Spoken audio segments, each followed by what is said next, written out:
Olá, amigos! A seleção brasileira já está em Las Vegas para seguir a preparação para o duelo contra a equipe do Paraguai, válido pela segunda rodada da fase de grupos. Vale lembrar que a bola rola nesta sexta-feira, dia 28 de junho, então anote aí, mais uma vez às 10 horas da noite no horário de Brasília, 6 horas no horário local. Las Vegas tem o mesmo fuso horário de Los Angeles, então a seleção brasileira está 4 horas atrás em relação ao horário de Brasília. Então, sexta-feira, dia 28 de junho, um duelo extremamente importante, já com cara de mata-mata contra a equipe do Paraguai, porque se a seleção brasileira tropeçar contra o time paraguai, pode acabar se complicando na disputa da Copa América e ninguém quer ver isso. Todo mundo quer ver a seleção brasileira avançando, conseguindo evoluir, pelo menos essa é a minha torcida. Eu acredito que também da galera que acompanha diariamente a seleção brasileira no canal da Litoral News.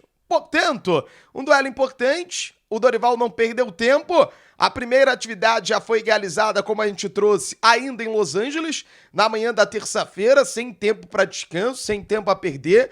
A primeira atividade bem regenerativa mesmo, de recuperação dos atletas e de fortalecimento daqueles jogadores que não estiveram por mais de 45 minutos em campo contra a Costa Rica. Depois da atividade na manhã de terça, o time voltou para a concentração e no finalzinho da tarde voou para Las Vegas, uma viagem muito curta. O estado da Califórnia fica coladinho no estado de Nevada, mas há um grande ponto de atenção agora. O intenso calor que toma conta de Las Vegas e nesse momento vem tomando conta de boa parte dos Estados Unidos, mas na região de Las Vegas fica ainda mais intensificada. A sensação térmica está ultrapassando os 40 graus, isso porque Las Vegas fica numa região desértica, e isso inclusive está modificando o planejamento da seleção brasileira. Inicialmente a equipe treinaria por volta das 5h30 da tarde no horário local. O treino foi adiado para as 7 horas da noite, para ver se pelo menos o calor diminui, mas a tendência é que seja muito pequena essa diminuição. É só uma questão de fugir do sol, para treinar sem o sol na cabeça, porque tá se pondo por volta das 8h30 da noite, a noite chega por volta ali das 8h30 no horário local, já que a gente já tá no verão. Então, você indo a campo por volta das 7 horas da noite, você fica um pouco mais tranquilo, mas ontem, nesse horário, o calor estava na sensação de 36 graus Celsius, então toda a preparação e todo o cuidado da seleção brasileira vai ser importante no momento de enfrentar essa onda de calor muito forte, mas com exigência, meu amigo, de já apresentar uma evolução para esse duelo contra a equipe do Paraguai. Pro horário do jogo, é bom trazer essa informação, essa questão do calor não preocupa, porque o Allegiant Stadium, que é a casa dos Ravens da NFL, ele tem um sistema de climatização, então vai estar fresquinho dentro do estádio. Estádios dos Estados Unidos ultramodernos, principalmente os estádios da NFL. Esse estádio nem vai ser palco da Copa do Mundo, mas promete ter um clima mais agradável internamente para que os jogadores possam desempenhar as suas melhores funções dentro das 4 linhas. Já projetando esse duelo contra a equipe do Paraguai, vamos ouvir o técnico Dorival Júnior, porque uma das questões que ele tem batido na tecla recorrentemente é a liberdade para os jogadores no terço final do gramado. O Dorival entende que essa liberdade os atletas tiveram no duelo contra a equipe da Costa Rica, mas as coisas não conseguiram fluir da melhor maneira no terço final do gramado. Vamos ouvir o que o Dorival Júnior fala sobre o tema. Eu acho que isso daí aconteceu. Em muitos momentos nós tivemos o 1 para 1. Nós rodamos muito bem a bola, transitamos a bola na frente da área adversária, giramos de um lado para o outro, pegamos os nossos atacantes em condições 1 para 1. Só que se vocês observarem, a dobra de marcação ela acontecia muito rápida, porque é natural, nós temos aí um campo reduzido, né? Tanto na vertical quanto na horizontal, e isso facilita para quem se defende, dificulta para quem ataca, porque as dobras de marcações elas acontecem muito rápida. Assim como a saída para uma transição e um contra-ataque também acontece da mesma forma, as dobras elas estavam praticamente em todos os momentos. Então o Vini recebia a bola já com com 2 homens e um terceiro aproximando pela linha de 5. Acontecia com o Rafinha a mesma coisa. Nós tentamos com o Savinho, tivemos sucesso em muitos momentos. A Rafinha também atacou profundidade em muitos momentos. Faltou sim, faltou o detalhe, faltou a definição, mas a liberdade foi dada. Todos tiveram oportunidades.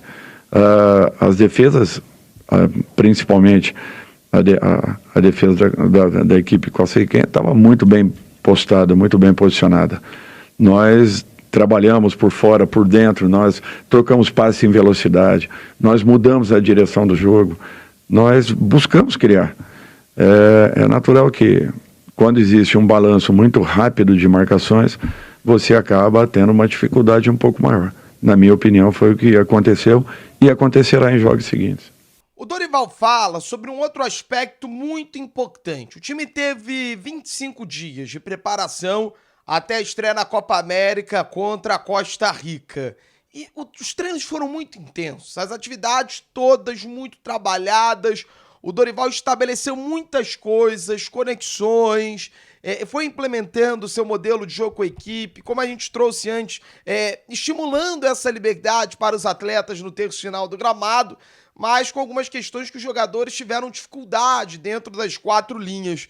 E o Dorival disse que uma das questões que mais esteve em falta nesse duelo contra a Costa Rica foi o tal do movimento sujo, que ele vai explicar nessa resposta que a gente vai ouvir agora. E eu lembro que ele elogiou muito o Ian Couto depois do duelo do México, porque o Ian Couto fez esse movimento no primeiro e no terceiro gol no primeiro e no segundo gol da seleção brasileira. Vamos ouvir o que o Dorival Júnior fala sobre o tema. Foi o movimento sujo que nós precisamos fazer, de ataque à última linha, mesmo que você não receba essa bola. É fundamental o jogador que estique um pouco mais. Você faz um movimento, a linha anda para trás, abrem-se espaços, criam-se oportunidades. Quando você trabalha só com posse de bola, trocas de passes laterais, você acaba tendo dificuldades na profundidade. Você perde profundidade. Nós perdemos profundidade e precisamos encontrar esse caminho. Foi o que nós mais trabalhamos ao longo desses últimos 15, 20 dias que estivemos juntos. Foi o que nós mais exigimos, mais pedimos. É natural que, de repente, dentro da partida, o atleta, às vezes, não encontre um espaço para que possa fazer esse tipo de movimento. Mas é fundamental que aconteça. Nos momentos que nós tivemos isso, 2 ou 3 vezes com o Rafinha fazendo o movimento, ele vinha, puxava o seu marcador e atacava a última linha. Ele recebeu. A mesma coisa aconteceu com o Savinho. Talvez faltaram um pouco mais esse trabalho entre os 2 zagueiros, entre os 3 zagueiros adversários, para que aí sim nós pudéssemos ter um pouco mais de possibilidades de entrarmos por dentro da zaga da Costa Rica. Eu acho que nós tivemos coisas muito boas ao longo da partida. A nossa retomada de bola foi impressionante. Eles não trocavam 5 passes, nós já retomávamos essa bola, e muito em função do trabalho dos nossos armadores, porque a reação pós-perda, ela é fundamental para que você, recuperando, você se reposicione para atacar. Na minha opinião, o que faltou em demasia hoje, nós deixamos de fazer esse trabalho principal, que teria sido fundamental para que pudéssemos espaçar um pouco mais a linha de zaga adversária. Internamente, há um clima de muita cobrança entre os jogadores para que a resposta já venha agora contra a equipe do Paraguai. O entendimento que não dá para perder tempo, não dá para deixar para depois. Poderia muito bem se fazer uma análise, e eu até concordo, de que o time foi bem, que o time produziu, que o time chegou no terço final do gramado, mas a partir disso, como é que você vai lidar com essa situação? Dizer, não, é uma questão da bola entrar, é uma questão de tomar uma decisão melhor no terço final do gramado. Eu até concordo em parte com isso. Acompanhei ontem o jogo da Argentina contra a equipe do Chile, e essa questão do gramado pequeno tá favorecendo muito quem joga na retranca. A Argentina teve, inclusive, menos desarmes do que a seleção brasileira teve. Uma seleção da Argentina que fez algo muito parecido. O que o Brasil fez de perder a bola, tentar recuperar logo e fazer a armação. A diferença foi que as chances da Argentina, elas tiveram elas foram mais qualificadas, elas foram mais refinadas, foram chances mais claras de levar perigo contra a equipe da Costa Rica, mas contra a equipe do Chile, perdão, que enfrentou a Costa Rica foi a seleção brasileira. E foi um jogo decidido na bola aérea. Numa bola aérea, um detalhe, porque o jogador da Argentina que estava pisando lá na linha de fundo, por um pouquinho, não estava impedido. Então, a verdade é que numa Copa América, com um nível de dificuldade muito grande, com um gramado que favorece as equipes que fazem opção por se defender, você tem que fazer uma pressão muito grande no início do jogo para tirar a equipe adversária da zona de conforto. E pegar a atuação que você teve contra os Estados Unidos contra a Costa Rica, 2 empates, com um quê de frustração, pegar o que precisamos fazer diferente, não achar que é só uma bola que vai entrar uma hora ou outra, mas criar chances melhores, como o Dorival disse, fazer esse tal do movimento sujo, rodar a bola com um pouco mais de velocidade e finalizar também com um pouco mais de qualidade. O Dorival, inclusive, falou nessa coletiva sobre a batida de fora da grande área. Os jogadores têm liberdade. E o Danilo tocou nessa questão. Tá faltando um pouco de coragem para decidir na seleção brasileira. Tá faltando um pouco de coragem para a tomada de decisão no terço final do gramado. Então não dá para titubear. Para mim o caminho no início do jogo, fazer uma pressão muito grande, tentar abrir o placar logo nos primeiros 30 minutos para não deixar o adversário sentar no jogo. Porque o Paraguai, não tenha dúvida, vai jogar por uma bola. Se olha as estatísticas do jogo da Colômbia e do jogo do Brasil, foram muito parecidos os comportamentos do Paraguai e também da equipe da Costa Rica. Então é um trabalho que precisa evoluir, mas é aquilo. A seleção brasileira cita pontos, mas eu não tenho visto isso como uma desculpa para permitir o erro, para simplesmente achar normal. Ninguém está achando normal empate contra a Costa Rica. Esse é um aspecto que eu posso passar para quem nos acompanha aqui diariamente com a seleção brasileira. Vamos ouvir também o Guilherme Arana. É importante ouvir os atletas. O Arana teve a oportunidade de atuar na lateral esquerda na vaga do Wendel. Ele fala um pouquinho sobre essa atuação da seleção. Ele atribui, de fato, o empate às chances perdidas da seleção na fase ofensiva. Vamos ouvir o que fala o lateral esquerdo da equipe do Atlético Mineiro. Não, eu acho que eu tem bastante tempo de futebol, sabe que tem dia que você cria e acaba que não fazendo gol. Acho que foi basicamente isso que aconteceu hoje. Também tive uma oportunidade ali, o goleiro foi feliz.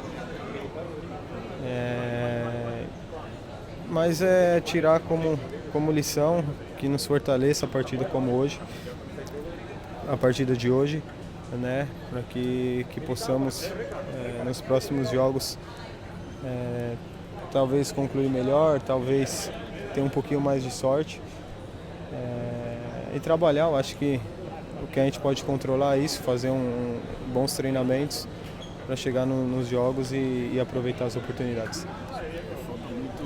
Diz que falta muito protagonismo nessa seleção, alguém que assuma ali, tem muitos jogadores de frente. Você acha que falta isso um pouquinho também, essa característica, assumir o papel principal e ir para cima? Acho que temos grandes jogadores de características diferentes, grandes protagonistas, né? Eu acho que quando você acaba não ganhando, gera muitas conversas, mas nós estamos, né, focado no que tem que fazer na Copa América, procurar sempre evoluir e crescer dentro da competição. Cronograma da seleção brasileira a partir de agora. O time já está em Las Vegas, muito calor, muito quente. Vai treinar 2 vezes no complexo Wilson Soccer para se preparar para esse duelo e a partir daí o Dorival vai ajustar a parte tática. Ele não vai abrir atividade para a imprensa, apenas os 15 minutos iniciais das 2 atividades, apenas aquecimento. Ele quer privacidade para fazer os ajustes necessários e mudanças na escalação, como a gente já trouxe, podem acontecer. Serão treinos para justamente ajustar os pontos que precisam ser ajustados, como o Dorival mesmo já ajustou, como o Dorival mesmo já disse. Troca de passe em velocidade, transição com melhor qualidade e finalização, tomada de decisão no terço final do gramado com mais precisão. Esse será o foco da atividade da seleção brasileira. As disputas estão em aberto no meio de campo da seleção. Na linha defensiva também há possibilidade de mudanças. Não será surpresa se o Dorival fizer 2, 3 mudanças no time titular da seleção brasileira. Até projetando olhando com a cabeça do Dorival, eu imagino em algo que ele vai começar a plantar nessa primeira atividade, consolidar na segunda, que o time pode ir a campo com o Alisson, a Ian Couto ou Danilo, a dupla de zaga, talvez seja uma dupla de zaga para acelerar um pouquinho mais a saída de bola, para dar um passo com mais qualidade nessa saída, mas o Marquinhos e o Éder Militão foram bem quistos pelo Dorival nesse primeiro jogo. Do lado esquerdo, tá em aberto, inclusive uma possibilidade do Danilo ser invertido. O meio de campo, dá para imaginar que o João seja mantido pela função do combate que ele faz assim que a seleção brasileira perde a bola. O João teve muitos desarmes, mas o Douglas Luiz tem uma boa batida de fora da grande área. Isso pode fazer com que o Douglas ganhe a posição. E aí há uma possibilidade de jogar Bruno Andrés e Paquetá, Rodrigo e Vinícius Júnior espetados, mas também uma outra chance do Endrick ser escalado no comando do ataque. Vamos acompanhar como o Dorival vai definir a seleção brasileira. Não dá para perder tempo, Copa é assim, as respostas precisam ser imediatas. Conto com o seu moral, conto com o carinho da sua audiência. Gostou? Deixa o like, deixa também o seu comentário é sempre muito importante aqui no canal da Litoral News. Vamos juntos, vamos acreditar na recuperação da seleção brasileira na caminhada em busca da 10ª conquista da Copa América.